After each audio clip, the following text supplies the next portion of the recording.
সুতরাং যদি সেই দলটা এশিয়ান কাপে নাম লেখাতে পারে, এশিয়ান পর্যায়ে যেতে পারে, তাদের কিন্তু স্ট্যান্ডার্ড অনেক বেড়ে যাবে এবং সেই স্ট্যান্ডার্ডটা বেড়ে যাওয়ার ফলে বাংলাদেশের ওভারঅল ফুটবলে কিন্তু এর প্রভাবটা পড়বে এবং ইতিবাচক প্রভাব পড়বে। অর্থাৎ বাংলাদেশে আরও ফুটবলাররা আরও ভালো করার প্রত্যাশা দেখবেন।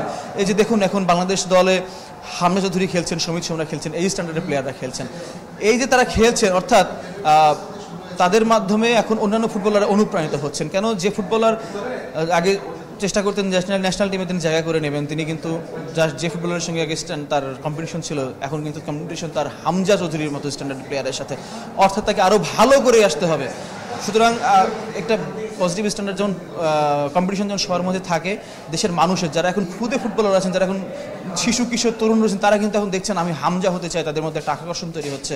তারা চাচ্ছেন, তারা সমিত সোম হতে চান, তারা জামাল ভুঁইয়া হতে চান। অর্থাৎ তারা কিন্তু এখন তাদের সামনে কিন্তু স্ট্যান্ডার্ড সেট হয়ে আছে, তাদের সামনে কিন্তু তারকার তৈরি হয়ে রয়েছে। তাদের এখন মধ্যে প্রেরণা বা তাড়না, তাদের এই পর্যায়ের ফুটবলার হতে হবে, তাদের আরও ভালো করতে হবে। সুতরাং যত ভালো ভালো ফুটবলার জাতীয় দলে খেলবেন, দেশে খেলবেন, দেশের মানুষের মাঝে কিন্তু সেই স্ট্যান্ডার্ডের মতো প্লেয়ার হওয়ার জন্য কিন্তু একটা মানসিকতা তৈরি হবে। অর্থাৎ দেশের ফুটবল এগিয়ে যাচ্ছে, নিঃসন্দেহে এটা স্বীকার করতে হবে, বলতে হবে। এবং এই এগিয়ে নিয়ে যাওয়ার বা এই সাফল্য ধরে রাখার, উন্মাদনা ধরে রাখার মূল দায়িত্ব হচ্ছে ফুটবলারদের। তারা যদি মাঠের সাফল্যটা এনে দিতে পারেন, তারা যদি এই যে 90 মিনিটের যে খেলাটা আজকে হবে, এখানে কিন্তু কোনো অতিরিক্ত সময়ও নেই, কোনো টাই ব্রেকারও নেই, 90 মিনিটে হবে, কারণ গ্রুপ পর্বে খেলা, পয়েন্টের বিচারে গ্রুপ সিস্টেমে নির্ধারণ হবে।